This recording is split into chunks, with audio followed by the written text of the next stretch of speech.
Des décennies après les premiers appels à rendre les œuvres d'art volées durant la colonisation, les députés français ont adopté hier soir à l'unanimité un projet de loi qui facilite ces restitutions.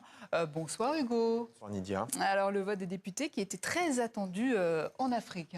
Eh bien oui, parce que cela faisait presque 10 ans que le président français l'avait promis. Rappelez-vous, c'était en 2017 face à la jeunesse africaine dans la capitale du Burkina Faso, Ouagadougou.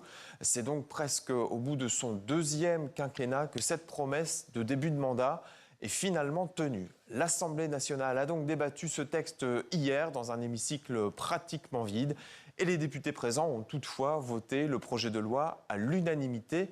Unanimité déjà atteinte il y a 3 mois lors du vote au Sénat.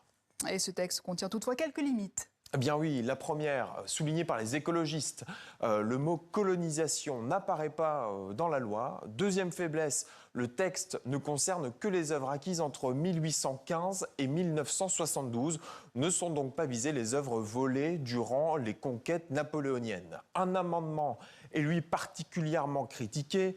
Il demande aux États de s'engager à conserver les biens restitués selon des standards internationaux. Le gouvernement français dénonce là une atteinte à la souveraineté de ces États. Et enfin, les députés français n'ont pas supprimé une disposition qui exclut les biens militaires des restitutions, c'est-à-dire les prises de guerre qui ne sont donc pas considérées comme des acquisitions illicites. C'est notamment à cause de ce principe que pour l'Algérie, cette loi aura un impact limité.